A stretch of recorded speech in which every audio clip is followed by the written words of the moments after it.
What's up, guys? This is gonna be a really cool podcast, man. This is gonna be I've been talking a lot about my childhood and kind of getting you guys into my overall philosophy, my way of looking at things that is really, I found unique. There's not really a whole lot of people that have my views of things, and there's a select group of people, or set of people that have really resonated with me. But in the course of someone's life, I think we all have this desire intrinsically to be seen.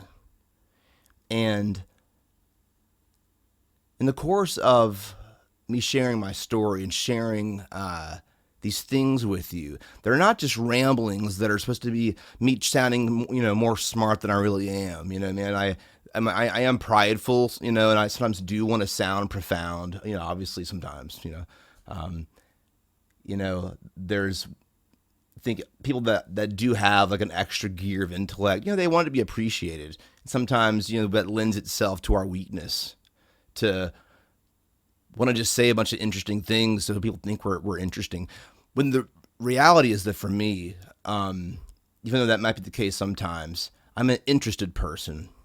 I've always felt the world deeply, and that's what actually has given me a lot of the stimuli that I didn't know how to process. And for the longest time, I stuffed it down, and it made its way into obsessive compulsions, or whatever, obsessive compulsions, I guess. And but in the beginning, I was always someone who felt the world on a very, very heightened level, and I still do. And I've had to process things. And the thing about OCD for me is that it was almost like my body telling me that there was these problems that I had to solve. There were deep existential problems that would not go away unless I solved them. And all the different areas of life I go with such intensity because I feel like profound answers lie underneath every area of life. And too often we're so afraid to actually try to go after answers. I go out all the time and socialize and meet people, and it's very easy for me to get into deep topics. And it's actually kind of a amusing thing, just how I can go from something so basic to all of a sudden have like an existential comment on something. It's just like I'm trying to get better with that, but it's just who I am. I like being that way. I like looking at the world in a cool way. Everything to me is art. Everything has meaning. And so, it goes back to this idea of being seen. And tomorrow is Mother's Day as I'm recording this. I'm probably going to release this tomorrow as a special Mother's Day episode. But this is actually, an episode that's good every day of your life, because the role of mothers in the world, there's a reason why we call the earth Mother Earth. If you really think about it, like the guiding and nurturing force of nature, we identify with the feminine energy of the mother. And I think in our own lives, it's the guiding and nurturing force of ourselves. And, whether you've had we've all have had human parents. They aren't gods, and we at some point in our life have to acknowledge that and see their shortcomings and appreciate, though, what they do give us, and whatever kernel of value and love they've given us. It's almost like, sometimes it's like we have to convert the love that we got into the love that we need, and realize that sometimes someone gives us what they have, and that's all they have to give. And it's up to us as an individual to process it and to understand it within ourselves in our uniqueness. And allow it to beget more love inside us. So for me, in my own life, I thought about this past week. I was at a gig, and I had this thought. I had this weird. You ever had this weird like random experience where you taste something, like it tastes like a food, just like it's like a mental taste. You don't physically taste it, but I was like, I was unloading my gear and stuff, and I tasted a little Debbie snack. It was a Swiss roll. I just thought I haven't had one in like forever. And I thought back about every time when I was a kid, my mom would pack my lunch every day, and every single day I would look forward to seeing what dessert she'd packed in my lunch. And I'd always work my way, main course, pretzels or chips or whatever, something healthy-ish. And then I'd save the best for last, the dessert. And usually there was like seasons of like where there was typically one thing that like we would have, or she would put in there. And I can remember, I was at this gig and I thought about that. I never really actively thought about this, but whenever I would have that dessert every time at lunch, most of the time just by myself, and I'd want to have it. I mean, I'd have friends obviously, but I would. It was like a coveted moment where I was like, this is my time. This is important. And I would immerse myself in the bliss of a Swiss roll or cookies, or in this case a Swiss roll, a little Debbie snack, and I would just be taken into pure bliss, and I'd be like, life is good.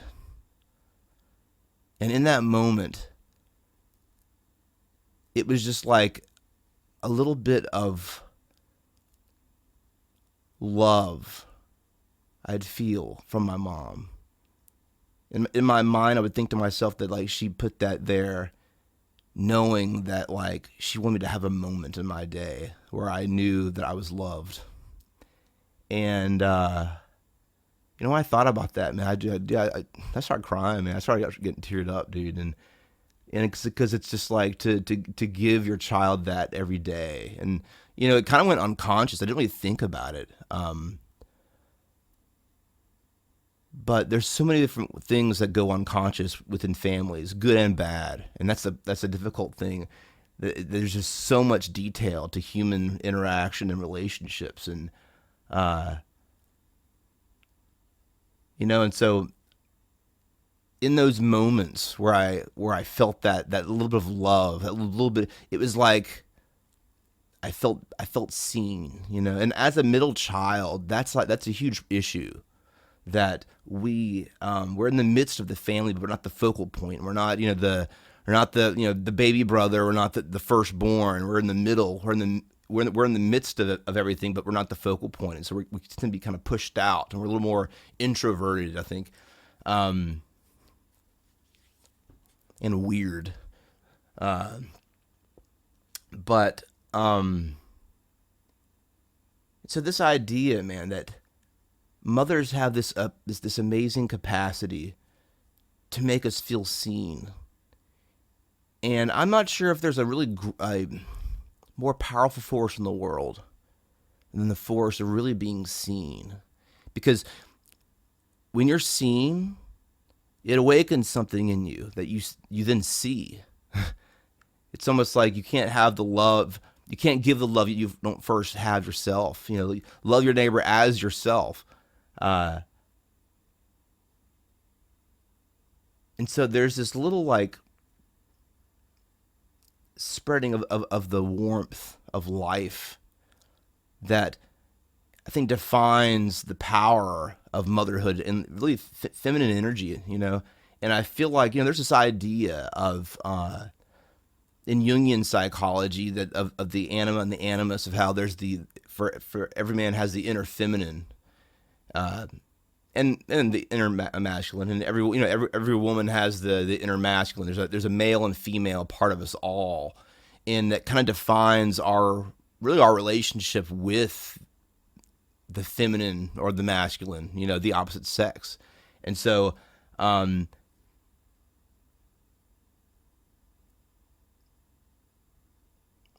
to me, in my own life, when you really feel seen and understood by feminine energy, you almost have an access to seeing other people, and you kind of have, I would say, the capacity for a certain feminine energy. It's not beta male, stuff, but it is there's a certain femininity that actually, if you know, and if you cultivate it correctly, it mixes with your masculine energy, so you can actually be more of a full masculine male, because you're not just you're just not masculinity. You have kind of like that other part of you that allows you to see and to kind of navigate the world, to where the energies of your masculinity can actually be channeled more correctly and more intently. And there's a little more of a powerful relationship with people, and with the opposite sex. And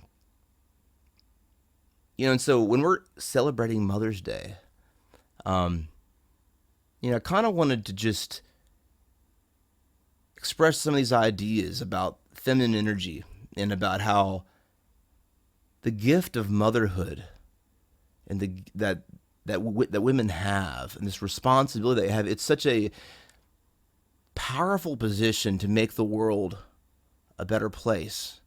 And even if they fail at certain aspects of it, it's incumbent upon us all that when we have a day like Mother's Day, to really look at the positive that was given us, and all the different moments, all the different ways that we can unpack it. It sounds easy to just look at the broad picture and be like, okay, good things happen, whatever. But there's little nuggets that only you really know. Your Swiss rolls, your little things that when you focus on them, you're like, wow, man, I was seen by somebody. We're so obsessed with actually unconscious with being seen. That's why we're always on social media, posting a bunch of bull crap, always on it, trying to see what's going on. We have a relationship with seeing and being seen. It's kind of unhealthy. But when it's done in real love, it's powerful. And we find ourselves actually being able to utilize things like social media when we actually meet people and interact with people. We can see them more deeply, interact with them more deeply. It doesn't mean we're deep, like we're talking, Nietzsche to them. It's a feeling thing. Everyone has depth. It's not their, sophistication necessarily, but it's their the richness of how they feel the world, the fabric of their consciousness that's uniquely theirs, that consists of all the different experiences and people of their life. With that said, I kind of I've pretty much said all that I want to say. This might be a kind of a shorter episode I'll probably go on a tangent here for a second, but mothers really are the seers of the earth.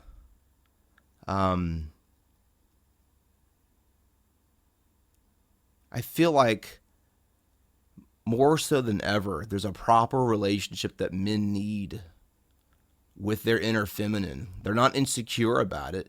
They're not trying to be hyper masculine or trying to be, hyper feminine. But there's a balance of understanding the potency of those energies, and first to be properly adjusted in the world, so that we feel seen, and that we actually see in the world and make the impact. We bring to the world our certainty, our masculine frame, our energy, to where we're actually penetrating the world with ourselves. But we're doing it not out of blindness, but because we have this ability to really see people and see the world and see below all the superficial stuff, and really, really, really make a substantive impact that reflects the depth of what we really value ourselves and what our life really consists of, in its purposes, in its most potent values of what we really value, what really gives us life, what really gives us that feeling that, wow, man, life is good. And I'm going to give of the overflow of the sight that I allow myself to be seen by. But if I'm not seen, if I haven't been seen, I haven't been properly seen, it's incumbent upon me to cultivate that own sight in some way, whatever small way that I've received it. And, you know, just a note on fathers. Whenever fathers have someone they're married to that has this, I guess, gift of sight, this seeing feminine energy, and they're really being utilized, they're in that, I guess, for lack of a better word, office, that sort of ministry of humanity, that nurturing, it allows the man to really give in a way that I think is very, very powerful. It kind of gives a focus of the two different kinds of energies. I'm not going to get into the debate about, marriage and whatever. Like, that's his own thing, man. Like, I feel like we live in such a broken world that sometimes, man, one loving parent is better than no loving parent. And there's a lot of different things where that's its own thing, and there's lots of challenges with that. And I don't really know a lot about that, honestly. It goes back to what I was saying at the beginning about the idea of Mother Earth. That there is this kind of cosmic awareness of a certain feminine energy that even if you have had the most imperfect relationship with your parents, be grateful for whatever small ounce that you've gotten from them of goodness. And doesn't mean that, doesn't give them any license to, doesn't mean you overlook the bad. But sometimes the only way we can really see what's in the dark is really seeing the first delight and appreciating what's there. And after that appreciation, really being able to understand the more problems that our families have, because we all have them. And that's a difficult thing that we have to go through, is that learning that our like I said before, about how we have to have that realization that our parents aren't gods and goddesses, and as we really appreciate what they are and who they are, it brings us even more to a deeper mystery of what's going on here. That it's not about just mother, father. It's about the energy behind that presence. What does it imply? What cosmic energy is it connected to that allows us to experience those things, and we order it into our natures in such a powerful way? And if we don't have those things, we still have kind of the mold that we have to learn how to receive that love and develop that love. And that's where the idea of God is so profound to me, and where I want to explore it in very sophisticated ways, because I have a lot of disagreements with a lot of traditional religion, but I also have a lot of agreements. Like, it's actually a very, very complicated but fascinating conversation, but we don't know how to have it, honestly, because it's we don't bring to it really seeing what's all the different kind of things that are there, And so when it comes to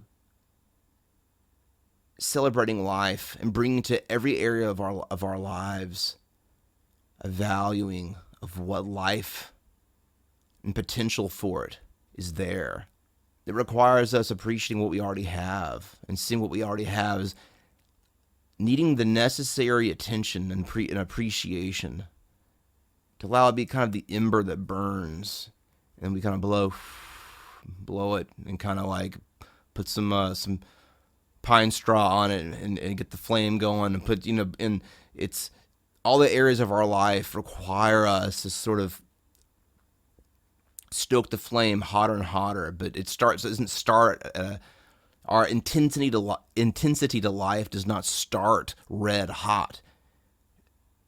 Sometimes it starts so cold, all we can do is rub two stones together, or two sticks together. Before we know it, just a little bit of warmth that creates a spark. We're like, wait, something's there. Something's there. Before we know it, we have another spark. We start seeing some smoke, and all of a sudden, something's happening. And that feeling that we get in our own lives, we feel like something is happening. No one else can put value on that but you. Every day that we wake up, we should be like something's happening. And allow ourselves to be gripped in the core of who we are, to really explore the depth of who we are supposed to be, in the expansion of who we are. I think that there's a kind of paradox there. We accept ourselves, but we also realize that part of ourselves is this kind of expansive idea, a developmental idea.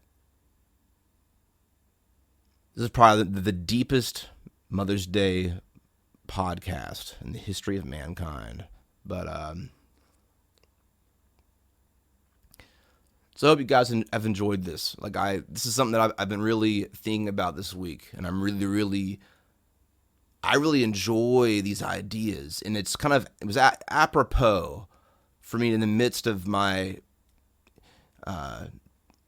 retooling of the podcast, and in the midst of me telling my story, to really inject the theme of motherhood, the themes of how we're nurtured, and the potency of really, in whatever way we feel love, even just simply by the life we've received in our existence.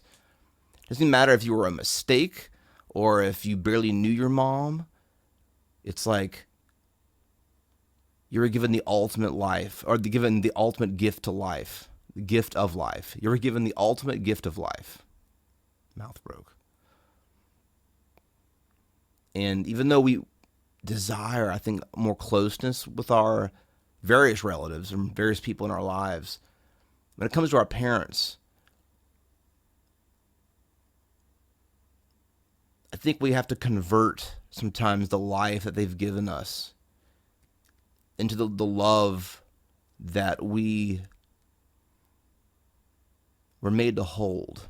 And if they weren't able to give us that in its perfect form, or even if in its imperfect form, whatever, it's up to us to know ourselves, know how exactly we need to convert the miracle of our life that's been given to us. And, if you're given the gift of good times with your parents and good conversations, and such a wonderful, precious gift, it's a blessing. It's a very sacred relationship, and I feel for people that haven't had that. Like I said, everyone has problems in their family, and